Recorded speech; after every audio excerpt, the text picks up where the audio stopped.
flicks me a bad body. So, it's another one, yeah. It's a full run, yeah. Oh, it's another one, yeah.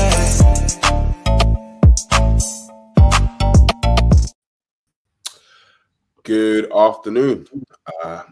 This is iBoxingHub. I go by the name of Biyenge, featuring yours Truly Tre and the one and only Paul from Kronk's gym. What's good, sir? How are you guys? Great to be on here. Nice to see you again. Pleasure. The pleasure is ours. Paul, once again, I just wanted to take this opportunity to thank you massively for the time that you're affording us today, just to, give the community something special. Just to give people a background before I get into the intro, you are the one of the co-official owners of the Kronk brand. So everyone knows about the Kronk brand. Emanuel Steward, an absolute legend. And you've been able to do a massive job with the brand. And you've got so many tremendous stories. Sorry, Paul, we've got this legendary picture here with you and Michael, with Muhammad Ali at a book signing. I know you've got plenty of stories to tell. Jeez, but you've been digging on me. You've been digging. Yes, of course. We have to be prepared.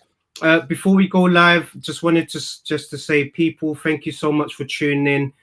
This is episode 197, and 197 is going to be a special because we've named it the Kronk Boxing Roundup. It's a special. So, Paul, thank you once again. And before we get started, we actually forgot as well. Here's a quick word from our sponsors, D-Rock Clothing.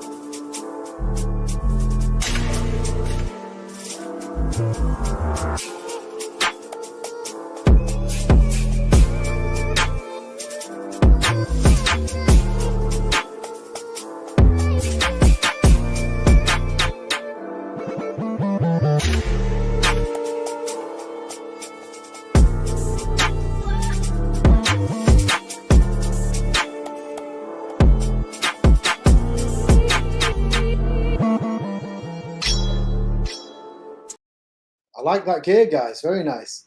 Thank you so much. So D-Rock, in association with iBoxingHub, so people take advantage of the discount code, which is iBoxingHub24, and you can get 40% off everything. So if you loved what my cousin was wearing during the shadow boxing, head over to the description and utilize that discount code.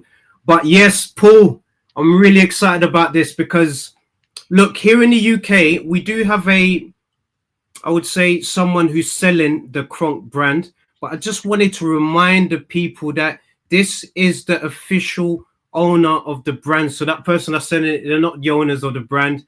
This person, Paul and John Lepak here, is the owners of the Kronk brand. So I just wanted to confirm that with the people. But because I know you've got plenty of questions for Paul Bhatti, and he's got a tremendous story as well.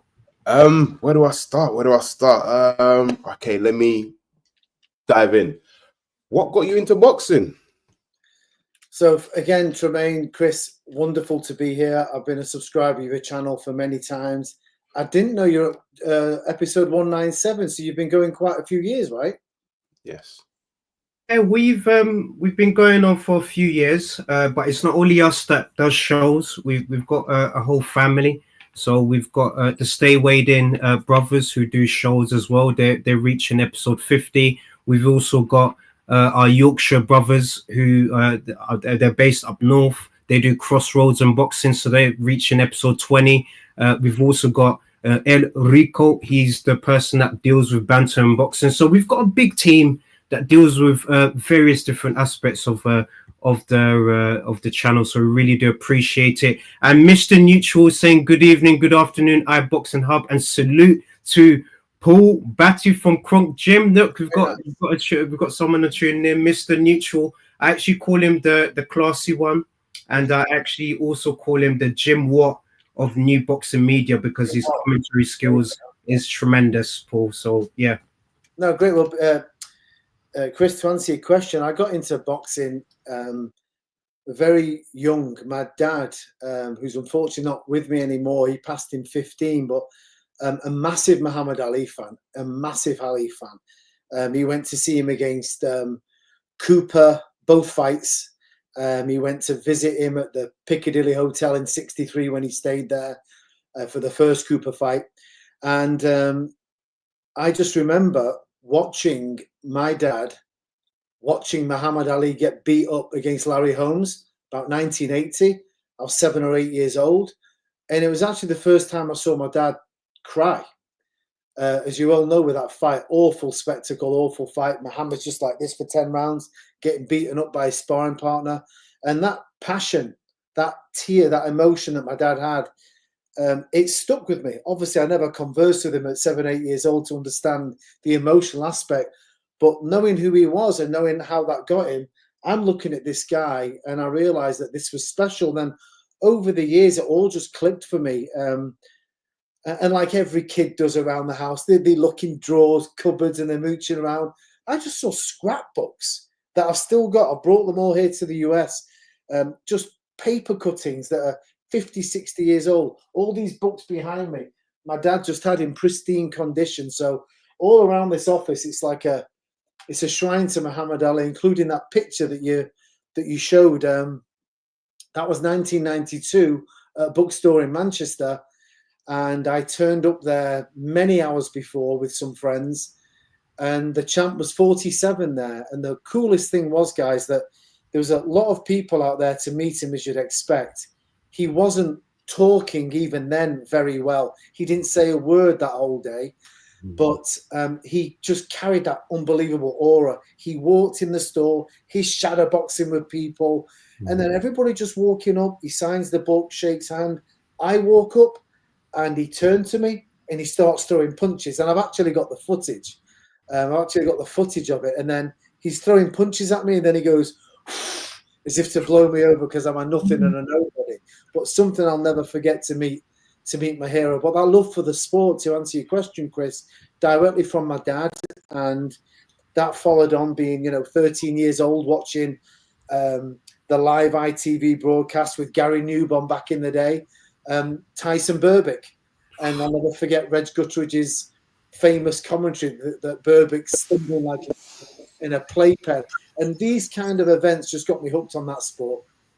Yeah, no, definitely. Even Mr. Neutral saying I could imagine just being in his presence was inspiring. I definitely agree. And your story is truly, truly inspiring as well.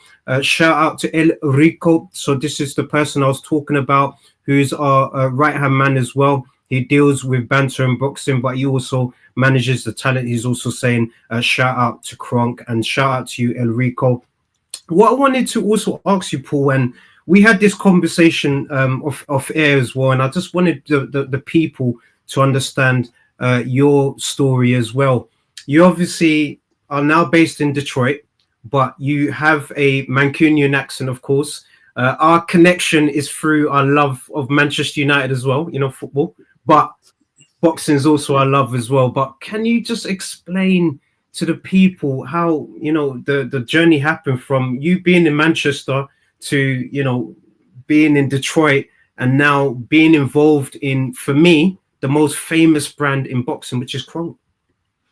Absolutely, Trey. So for me, it was all, it's been part of this journey. So my career and background is IT. I've been responsible for various size organizations over the years. Started out in Manchester. I used to live in Prestwich, Manchester. For anyone listening, they'll know where that is, very close to the town centre. I started doing some IT work then for a company, ended up staying with that company 17 years. In the 14th year, which was around 2006, there was an opportunity for me to relocate to Detroit, Michigan, to take on a global infrastructure role. And we accepted. It was very hard, leaving the family, leaving grandparents, friends, everything Our season tickets at Man U, who were worth watching then, not so much now. I hope we do something in the Europa, but Fingers crossed, I hope we win the Europa. That's my only hope. Yeah, we'll quickly get off the Man U topic, but either way, it was like one of those decisions, those sliding door moments. You take it and you go and try, or you don't do it. And then at 52 now, I could be looking back with my wife saying, what if we would have went there? What would it have been like? I've never lived like that. I prefer to go for it and think I like to try and fail versus never try at all. So we made that move with our 2 young children at the time. My eldest, the daughter, she was 4. The youngest was about 1.5. And we came here 2007. We had our 3rd child in 2009. I continued my IT path. Thankfully, more and more responsibilities, more growth. All went well. That's been my career. I've never been a technologist. For me, it's all about the people and the leadership aspect and having the ability to make all of these technologies come together to deliver a product for the client. So I was more client-facing, but responsible for all the engine work as well. And that was my niche, but I've always felt wherever I apply my skill, it's people and leadership, irrespective of the sector. Now, funnily enough, the sector that I ended up in is my favorite sport of all time. So obviously, man, you are right up there. But for me, boxing does more things to me than football ever did. And to get the opportunity to, acquire this brand, which is the most famous name in the world of boxing in terms of Emanuel trained 41 world champions, starting with the greats like Tommy Hearns, leading on to Klitschko and everyone in between. The opportunity to acquire that brand as a boxing fan is one of those like, what the hell's going on here? So went through that process. 4 or 5 of us got involved. John, who's joining the pod very soon, him on the left there in the green shirt. John Lepak, been around Kronk all his life. He's got some amazing stories. You've done your homework here, Tremaine. I'm not seeing some of these pictures myself. Great stuff. And we got this opportunity to buy the brand, the IP, directly off the Steward family. So when Emanuel passed away around the 2012 time, the brand had various iterations of coming back, new gyms, owners, but nothing really stabilized and took off. So the Steward family have been safeguarding the IP and the trademark. There was no gym. We got no fighters. We have got no official trainers, but we own about 50 pieces of paper that we can sell this all over, and it's our brand. So with that, I thought, I don't just want to be an investor and have someone else involved. I'm going to take the same approach I did when I got offered to move out here in 2007. A case of balls to it. Let's go. Let's try. I prefer to try something. So I essentially retired from IT. I'm out of that game. I left my post June 28 last year. I was leading 4,000 people, a $700 million business. And I walked from it to reestablish this brand. And I've never been happier in all my life. I've got to tell you, it's been incredible the last 10 months, learned so much. And when I talk about the different sectors, the different industries, and it's great when John's on for this because you'll see how we mesh together. You're dealing with people, you're dealing with emotion, you're dealing with deadlines, you're dealing with partners. And there's a way to deal with people. And if you're semi-good at that, I believe no matter your academic skill set or anything else, you can always make your way in life. It's all about relationships. So I've been applying a lot of those tools that I've got, as well as learning about the boxing business. I'm a boxing fan. I know a ton about Muhammad Ali. I know lots about Kronk. I wouldn't say I'm a boxing historian that can talk about, the first 10 opponents that Randolph Turpin faced, but I know enough about the sport to get me by. The business side I found so interesting because as frustrating as it is of what I've seen over the last 10 months, it actually excites me even more because there's opportunity to do things better. You hear wherever you go in whatever sector, oh, it's always been done like this. You'll never change this. You'll never do that. Well, if you believe that and stick to that rhetoric, you're not going to get very far in your personal life goals and stories.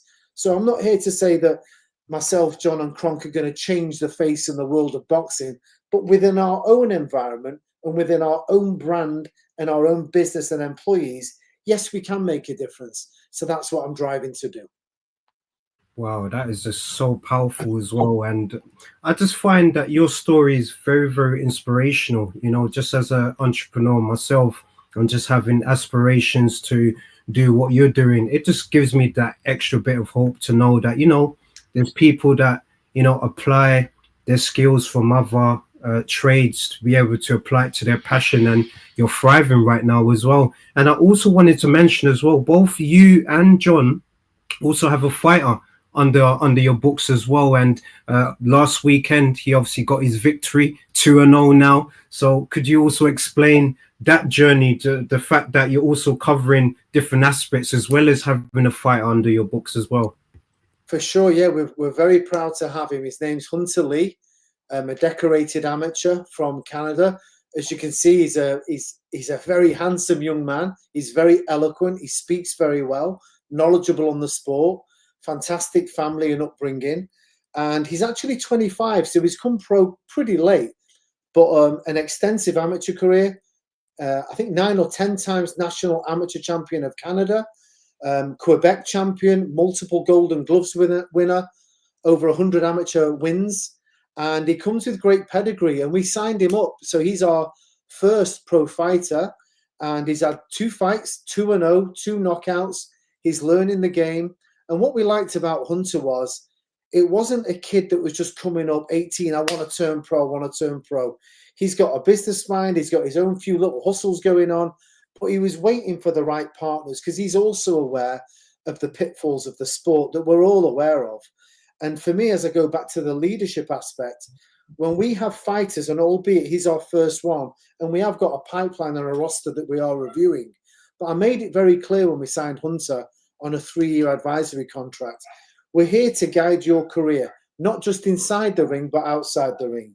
So you hear so many stories, Tremaine and Chris, in terms of fighters, where they'll make a fortune, but they've got no money left. And then they come back at 35, 36, to fight for the IRS because they've got no money, but the skills have gone, the face isn't in it anymore, the heart's gone. I don't want that to happen to any Kronk fighter. I can't control what happened in the past, but I can certainly guide what's going forward. And the purpose for me is, it's all about growing people. It's less for me and the main guys that run it, but more for our fighters, our amateurs and pros, and our employees. How can I take them with their skill set and give them a better chance of life? I was afforded great chances and opportunities. Sometimes you're lucky to get them. So you've got to make the most of it. So with Hunter, I talked to him about setting up his own LLC. I have him speak with our wealth managers, with tax managers, to advise him that when the big money comes and you get paid, for example, $1 million gross, you've got to keep 30% of that back, because Uncle Sam wants that come April 15th every year. And I find that a lot of the kids in sport, in boxing especially, don't get this knowledge. And we're here to make sure that he's got people that review his contracts, like myself and John, sponsorship opportunities, what he does with his money, his tax strategy, how we can involve him with the business. We all know it's the hurt sport, as we all know, we call it. Something can happen to him. So John brought out a theme, as you know, over here. UK's pensions over here is 401k. So John named something 401 Kronk, whereby in his contract, once he gets to a certain earning threshold, capacity of that threshold, 10% of those earnings automatically go to his wealth portfolio. So if something happens to him, heavens forbid, the detached retina, perforated eardrum, Hunter's got something. And not just Hunter, however many fighters we have are going to go through the same process. So John provides a lot of the boxing mentorship and leadership. He's been around 250 big fights in his boxing career.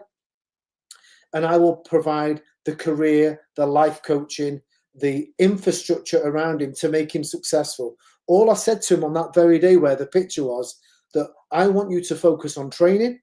I want you to focus on winning fights and sparring hard. Everything else is our problem. So, for example, fight week for him that normally used to be helter-skelter, amateur days, we've got him covered. We tell him where he needs to be, cars to pick him up, and we're there for him. So we want to really be that full embodiment of sports management for our fighters. And like the cream on the cake after all of that, you're representing the biggest brand in the world of boxing, with these beautiful gold shorts with the very famous logo and the gloves that 41 world champions preceded you that wore this in battle. That is the winner on it, stands on its own.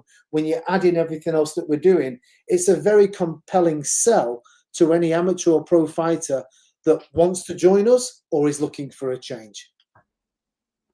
Wow, that's inspiring. That's really good, because, like, as you mentioned, you know, a lot of boxers, I'd say maybe in the past, in the 90s, once they've retired from boxing, they're broke. Whereas in this generation now, you know, they've got guidance, they've got accountants, etc., people looking after them. A question I wanted to ask you was, what would you say is the biggest challenge in you know, running Kronk? As I see it right now, Yes, it's been, so what I say to a lot of people, we've got this enormous brand that's globally known. We've got our socials that are flying. Our YouTube channel's got nearly 300,000 views across 54 countries, but we're starting a business. So it's like a reverse mentality. If us three are going to go into a venture next week and start a tech business or a sport business, there's no name. You've got to cultivate the marketing and get the brand out there. This is the reverse. I've got the brand. The brand's massively powerful. Because of the brand, I'm getting you guys contacting me. You wouldn't have contacted me if I'm opening Paul's boxing gym. So there's a big plus for that. That's massively helpful. But what I want to ensure is to make sure Kronk stays around like other sporting great businesses and companies. So over here, you've got the Detroit Pistons, the Detroit Lions, Pistons basketball, Lions American football, Detroit Red Wings ice hockey, Detroit Tigers baseball.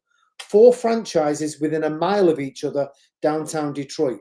The only city in the country that has those 4 codes within a mile of each other. It's a massive sports hub.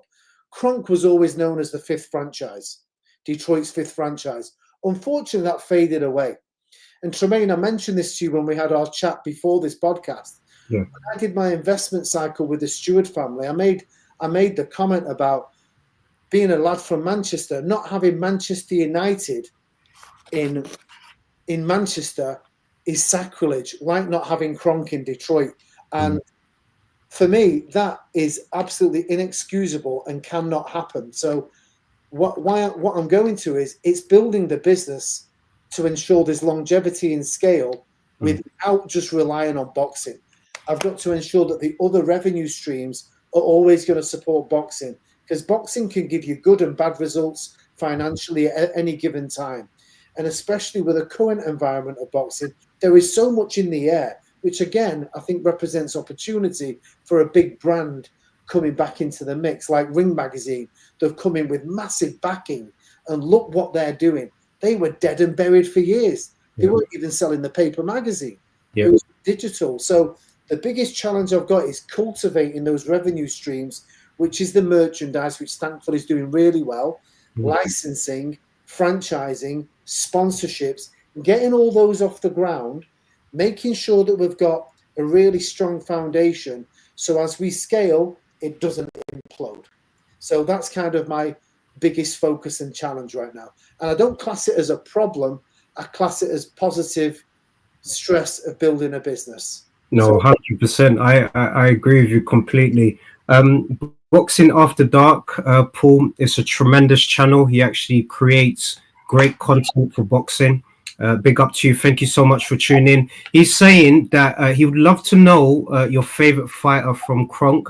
Gerald McLennan, G-Man's obviously his favorite. And he's also mentioning the Kronk shorts are so legendary. We love it as well. That's why I love the fact that now that we're in a new era, and you've got your newest fighter who's also carrying that generation of wearing those legendary shorts. So let Boxing After Dark know who your favorite fighter was.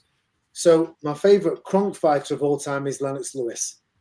Has to be. Again, that symbiotic relationship he had with Emanuel was the turning point of Lennox's career. And if we all remember, Emanuel was in the corner for Oliver McCall when he beat Lennox. Or was it Hassan Rahman? Apologies. So it must be Hassan, yeah. I think it was Hassan Rahman, it was. Yeah. He was in his corner, knocked out Lennox. Lennox hired Emanuel, and then he got the revenge. Well, they developed this tremendous relationship, and Lennox became on to be the great that he was. Obviously, he beat Holyfield. He beat Big Klitschko. He beat Mike Tyson. A lot of people say that wasn't peak Mike Tyson. Well, that's not Lennox's fault. That's not his problem.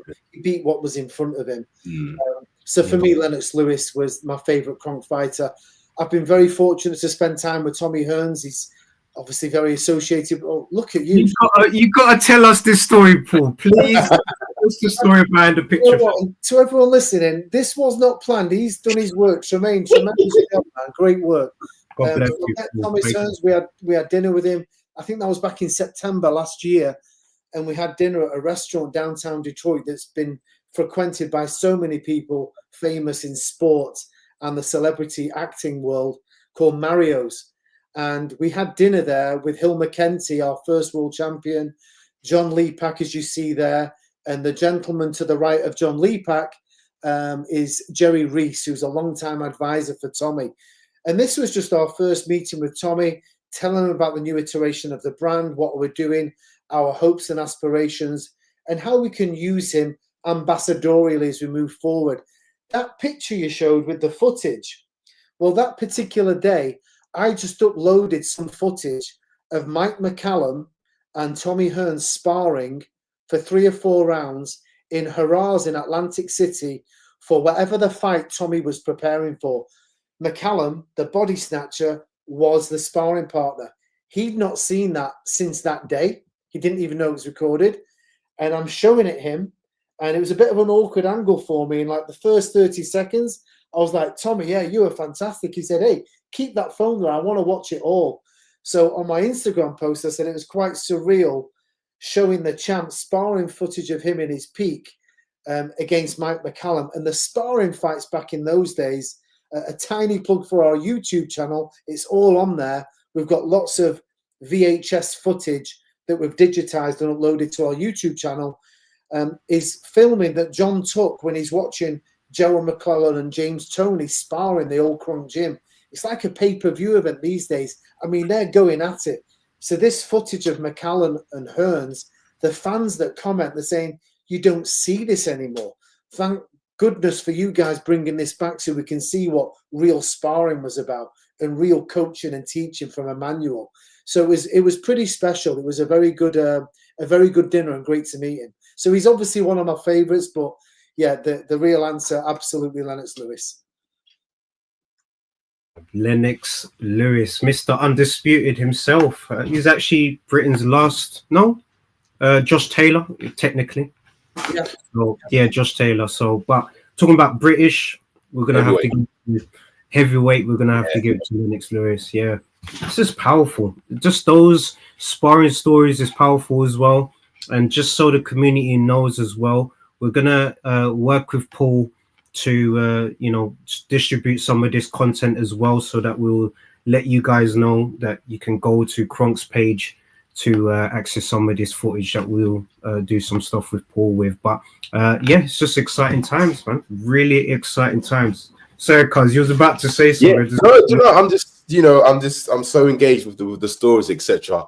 You know what? In terms of boxing now, who's your current favorite boxer that you're tuned into watching now? Like, it could be heavyweight or welterweight, cruiserweight.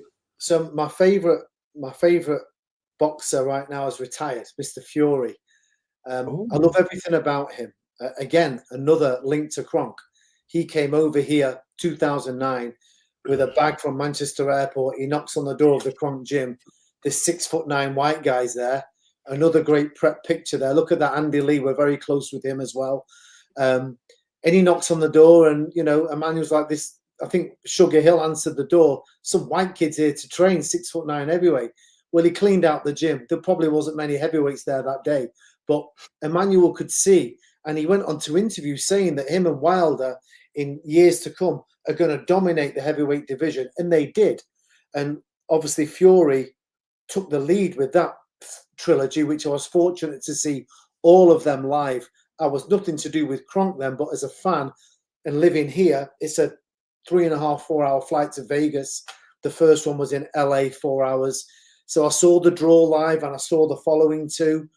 I went out to Riyadh for the first time in May of, the first Usyk Fury fight. When was that? 23. I went out then, May the 18th. And yeah, I was hoping the dude would be crowned undisputed, but a lot of clowning from Tyson. He did okay in the fight, but Usyk clearly won the fight. I went back out again for the rematch. I thought Fury fought much better fight, but yeah, there wasn't enough for that guy. I think Usyk is absolutely phenomenal. Beaten Fury twice, beaten Chisora, beaten Dubois, beaten AJ. He's the man to beat. But Fury, for me, without him around, that charisma, that showmanship, I think he'll have a fight with AJ. But I think it's going to be very one-sided because AJ's got a lot of mental work to do. And I thought Fury, in his last fight with Usyk, was certainly not aging. He looked on point. He fought a much better fight.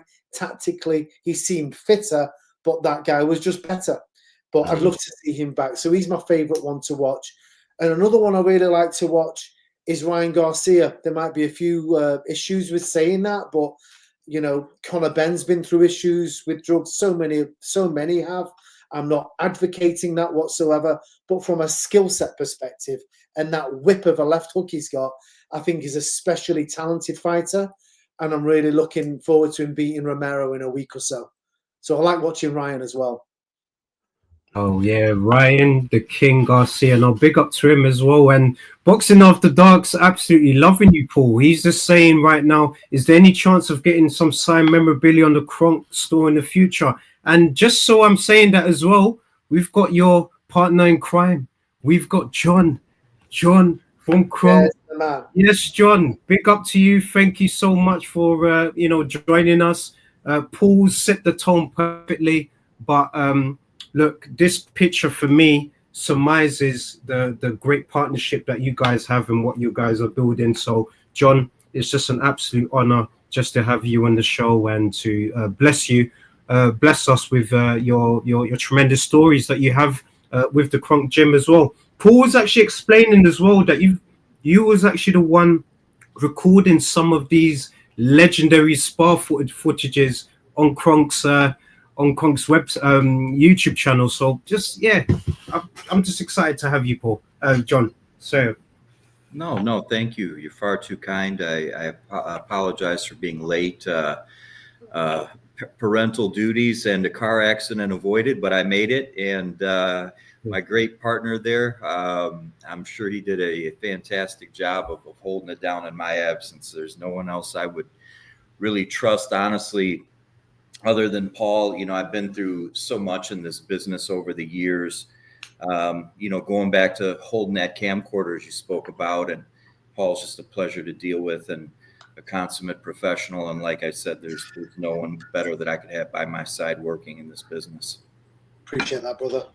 Yeah, no, absolutely powerful. And just thank you both for your roles in, because for me, it's the famous brand in boxing, but you both have reignited that flame that may have gone, and you're making it into something great. And with the signings that you've been able to make, with Hunter involved in the roster as well, with the memorabilia stuff that you have as well. I know you've got some exciting ranges that you're going to launch for the people, for the fans. And I'm just really excited, just as a fan of boxing, just to see, what you're going to do with the brand. And I love the hoodie. I love the t-shirt, love the hoodie. We love it. Only, I might add, at the only official sources of real, authentic Kronk Detroit merchandise. There you go. Actually, Kronk.com would be the link, and Paul is wearing one of our great partners in Roots of Fight collaboration. This is authentic Kronk.com merchandise. So thank you very much. Here, you see, it's just got the woo! Yeah, I love that pain. I love that. That's we've also registered that trademark because on the very famous red door that John was so fortunate to walk through 1,000 times, I've just seen it on pictures. This door led many to pain and fame, and surprisingly, no one had trademarked that. But over the last, I think 4 months ago, we filed that application, so it's essentially pending. So it's ours, so we can produce that stuff, and we can only produce it from. Only available in the US, so it's truly our trademark. So, yeah, just another example of what we're doing with this brand to scale it out a lot more.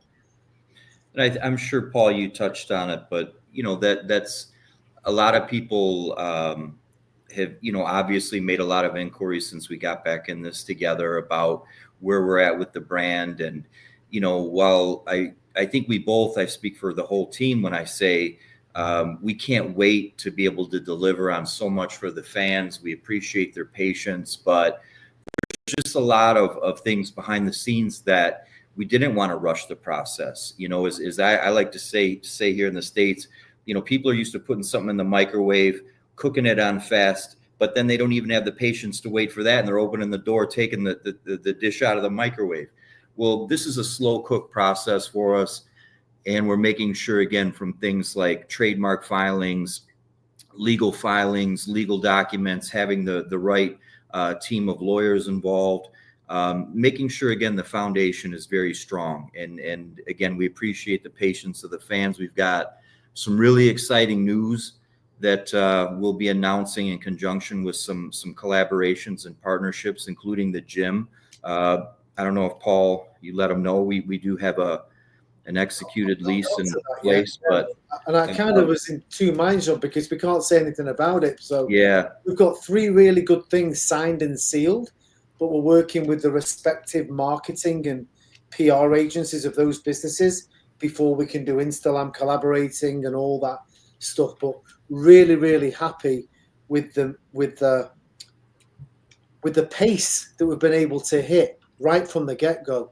And to John's point, when we talk about fundamentals, this is something that has been our mantra all the way through the acquisition cycle before we owned it. And I made the point that it's great to be the team that brings Kronk back to its rightful home of the great city of Detroit. So we're not going to be the team that screws this up. It's about scale, longevity, and doing it right. And I did say earlier, John, before you joined, like with anything, if you grow the house too big and you're not ready, it does that. We can't afford that anymore with Kronk. It's been a bit too of this over the last 10 years. And with the great franchises we've got here in Detroit, we're here to come back and here to stay. And that happens by bringing in that structure. And it might not be as quick as we'd like, but as it so happens, we've got the activity and we know stability-wise, like John said, we've got the attorneys in place, the right tax people, some fantastic trademark attorneys that are letting us know if things are about to lapse, should they lapse, reminder systems, just to ensure that we're caretakers of this brand stem to stern. Wow, it's just, you know what, it's so inspiring just to hear the passion that you both are, presenting in this tremendous project, because I just think that, like you said, Paul, normally when you start a venture, you would have to build up the brand first and then do the other stuff. But you've had to do the opposite. The brand's there, but now you're just doing the other bits. And I just think that with how sort of social media and how life has been able to advance in terms of the technology people are using, I think you're really going to thrive. And just sharing the energy from our conversations and just speaking to you both now, I really think that you're really going to do a tremendous job. Especially, I'm excited to see Hunter's journey as well. I can't wait for him to, be a world champion so that you both can say, look, we've been in the journey from the beginning and we've been there to the end. So big up to you both. Honestly, it's powerful. Thank you. I have a question for John and Paul. As you know, it's fight week this weekend. The biggest British clash, Conor Benn and Chris Eubank. Just want to know your prediction and who do you see winning and how? Do you want me to go ahead? Yeah, sure. So massive interest for me, this fight. I think for all boxing fans, but especially being from England. I was at the Ben Eubank second fight at Old Trafford back in, I think, 1990 was that? I'm not sure. But either way, it was a draw that was Nigel Benn's fight for me. He won that. Always loved Nigel Benn, loved his ferocity, loved his fights. Iron Barkley, Doug Dewitt, Robbie Sims, of course, Gerald McClellan. He's had some amazing fights, not to mention, of course, Chris Eubank, 2 with him, Collins. I was never a massive Chris Eubank fan growing up, just the pontificating around and the strutting. Tremendous fighter, great caliber, 18 defenses. came unstuck against an all-time great with Calzaghe. As we look forward to this fight, it's been brewing for a lot of years. Conor obviously had his out-of-the-ring difficulties now behind him. And massive event at the Spurs Stadium. It's probably the most success they've had in a long time. So just a little bit on I was waiting for you, as you're in a Man United fan, so I was waiting for you to throw that dig. Any Londoners that are listening to this, I've not got much legs to stand on because Man U have been garbage this year. But either way, a great event, an amazing stadium as well. I'm actually going for Chris Eubank Jr. for this fight, only because we've got Jonathan Banks in the corner there. Jonathan, obviously, a disciple of Emanuel, a fighter for Kronk, great picture there, lives and breathes Kronk. And he's got a certain way and style of teaching that all of these Kronk trainers have. There you see a picture of him training training Vladimir, that Emanuel gave him the rope to do so. So myself and John's got a long history with Jonathan. I've developed a relationship with him the last couple of years. And I actually voice messaged him last week because I watched an 8-minute clip of him with Junior in the ring. They're just doing some pad work. And then they're sat on the ring apron and he's teaching him. He's explaining things to him. And a lot of people think, I have an opinion of Junior that he's this aloof character. Well, he wouldn't have a trainer unless he respects them. And the way he's looking at Jonathan, it's like the father to the son. So I know that respect is there. And I just think that, not that I was a fan of the egg incident, I just think psychologically he's boiled up this guy just like his dad was boiled up against Michael Watson back in the day. He's going to come out and try take Eubank's head off, and I believe Conor will gas. And I think it's going to be very reminiscent of the Watson-Ben fight. That's my prediction. So I'm out there to be shot at, I guess. But I just think Eubank's got it to win it. John, we got to get your points. What are you saying, John? From a purist, you are a true purist, so it'd be good to get your thoughts. I think Paul really laid it out very eloquently, and again, going back to our era, many years ago, watching the fathers go to war. Those are actually some of my favorite series of fights where the best actually were getting together to fight the best, and add in, like Paul said, to the mix, Steve Collins, Calzaghe, Watson, just so many other gentlemen who put forward the glory and not necessarily the payday. And that's to be respected. And fast forward, I have to agree with Paul. I think that number one, I think it's very obvious to everybody that watches, there's a pretty big size difference. And I'm not saying that that's necessarily an influencing factor on my decision, but I think Jonathan Banks is the X factor for me. I think he's one of the handful of people that really understood and was able to take what Emanuel Steward taught him, and he just has a natural gift of teaching boxing, but also, as Paul touched base on, the psychological component. And he's not just there where he shows up, trains the fighter, and then there's a separation.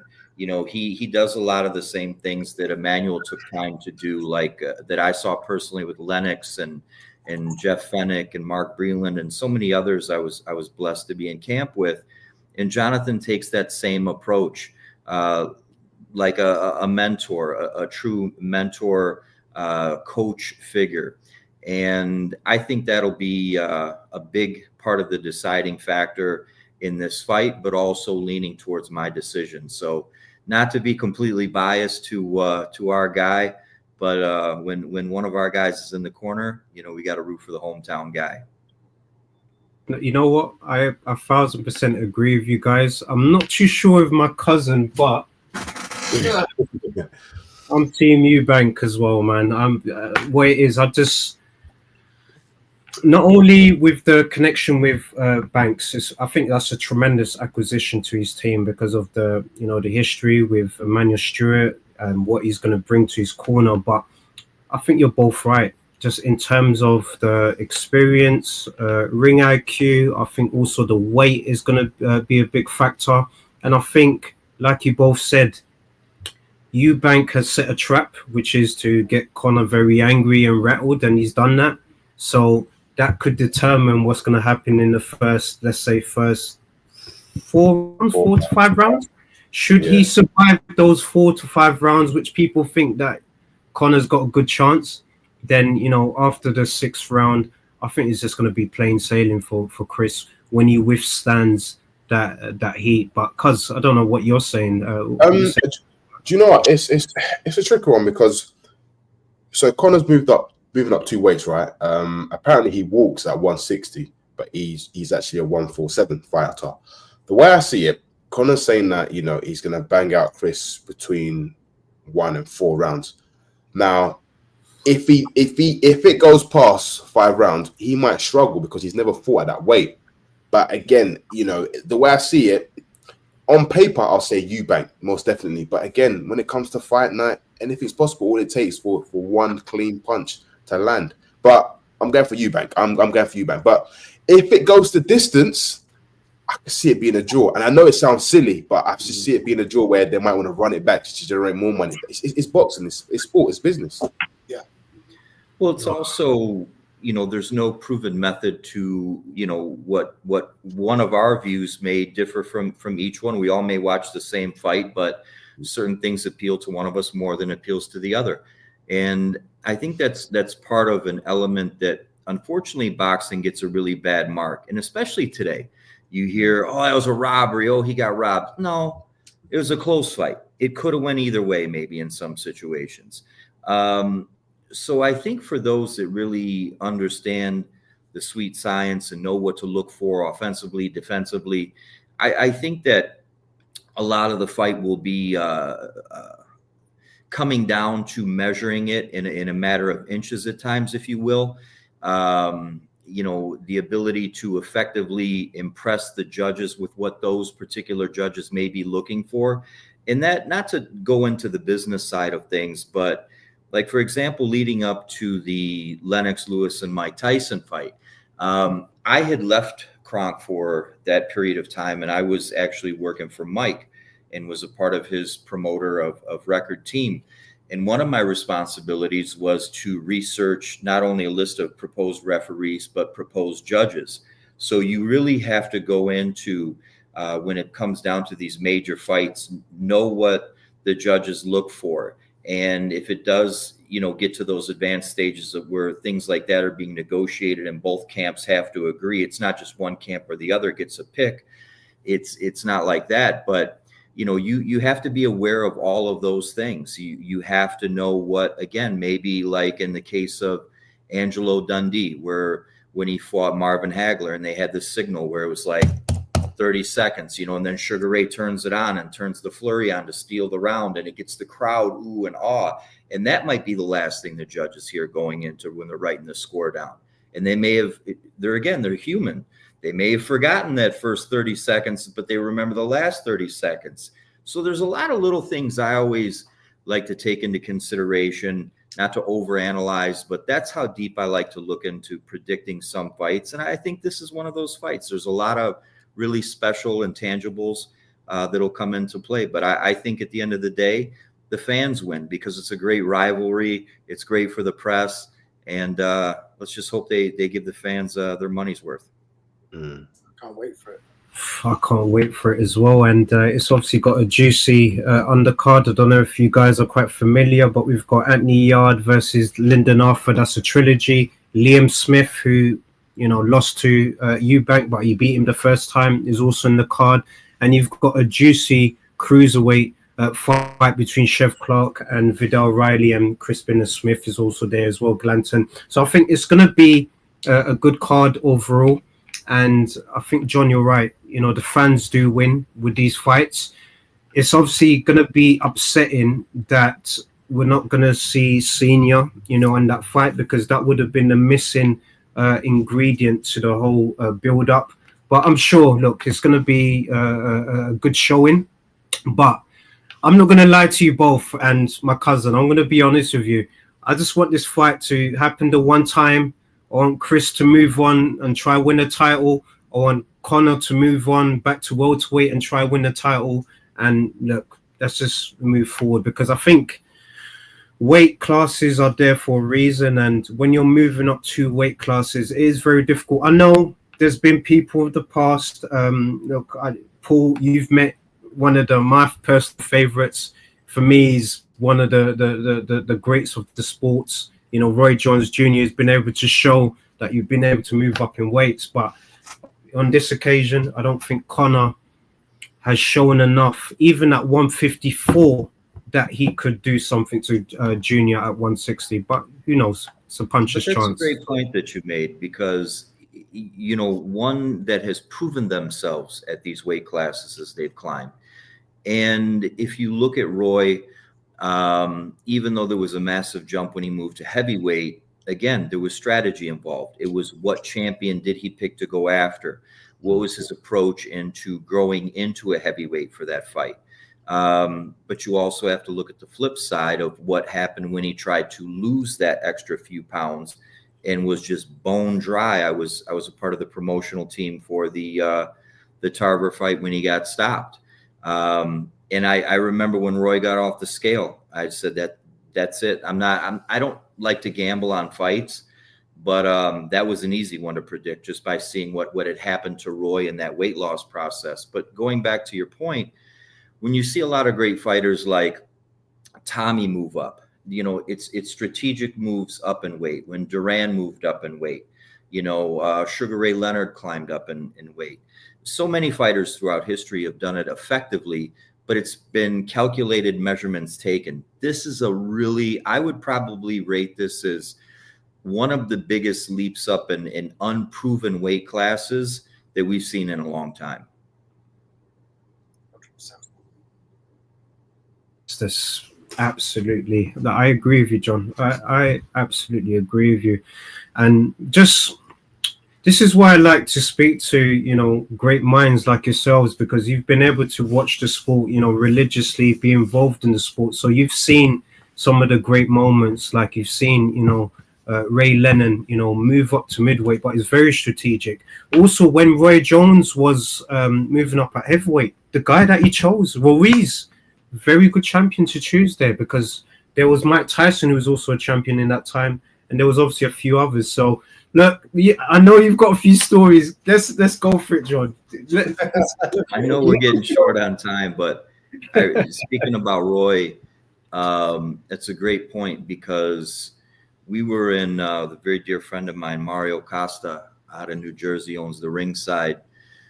And big shout out to my brother Mario. Love him dearly. And Mario's actually where Mike keeps his pigeons, up on the roof, and Mike has a gym there as well attached to Mario's bar. And we were up in I think it was Harlem Mike has some pigeons up there, and Roy had just defeated Ruiz, who Paul and I we actually just spoke to Johnny, is still his partner and lawyer, Anthony Cardinal. Not too long ago.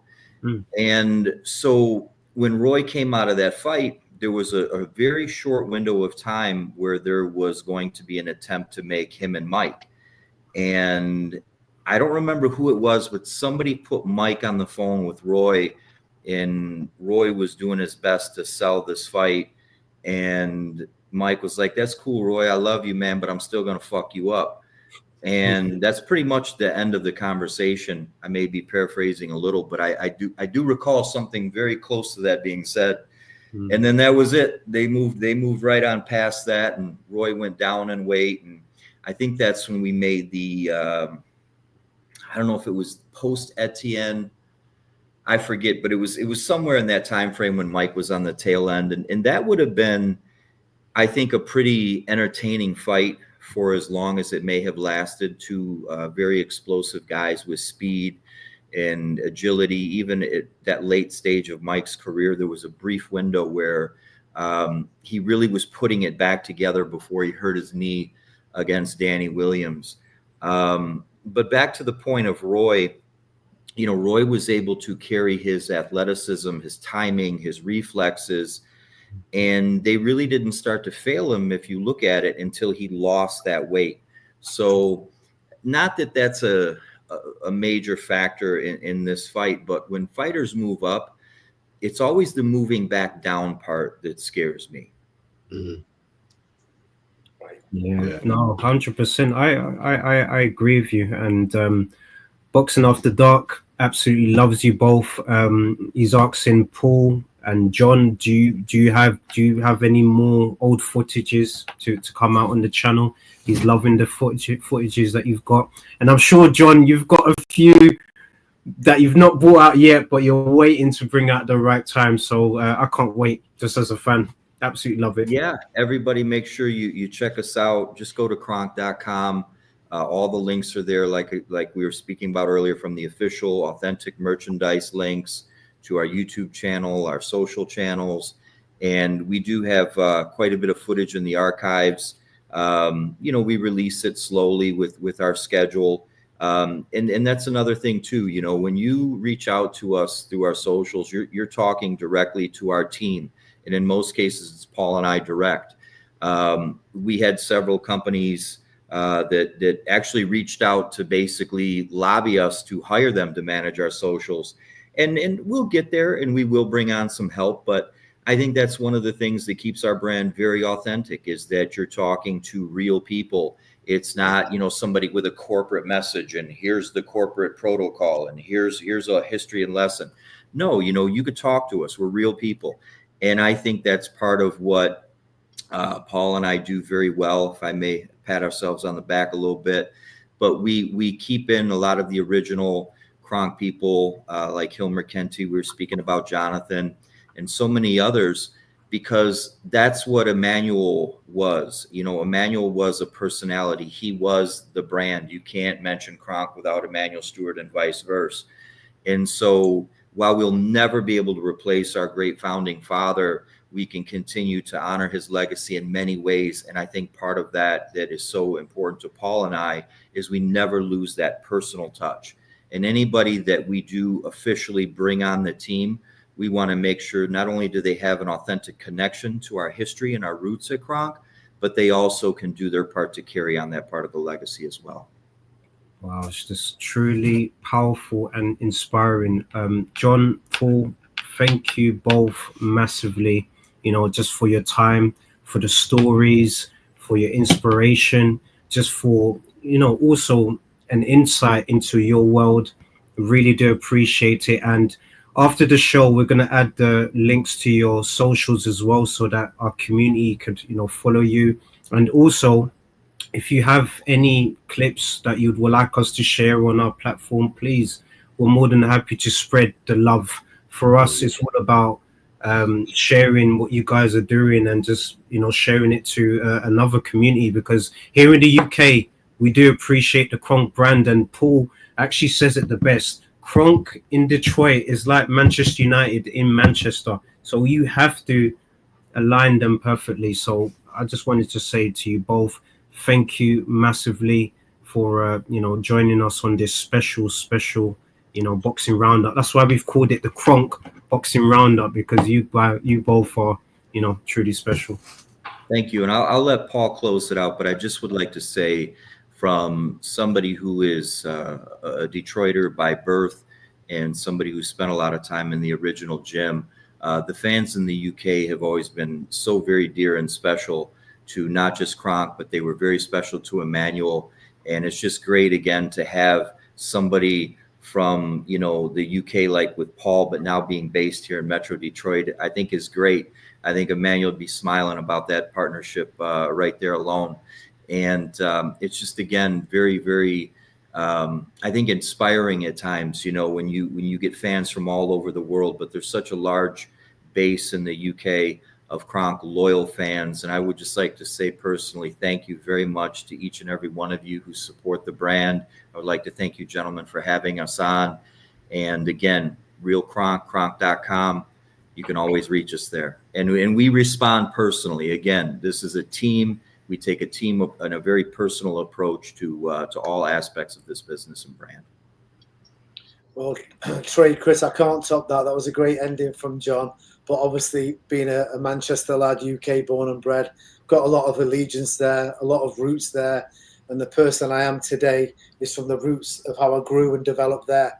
I'm just taking it forward in a different place. And as I tease a lot of people here, I've been here 18 years and I still sound like those dulcet tones of a northerner, but it actually helps a lot over here as well. It's helped me in business greatly. But no, we need to help him out finding his way around Detroit, though. He still will make a left turn into a pothole every night. Wait, after 18 years? Next time, Paul. Yeah, my driving's another question, but no, all good. Trey, it's been wonderful to get to know you. Chris, first time seeing you, but I heard a lot about you, and just happy to share that journey with you in terms of sharing content and our news. We can add you in mentions and whatever we need to do, but it's great to know we've got a fantastic ally with such an emerging and talented media hub like you guys are creating at iBoxingHub. Thank you for giving us the time.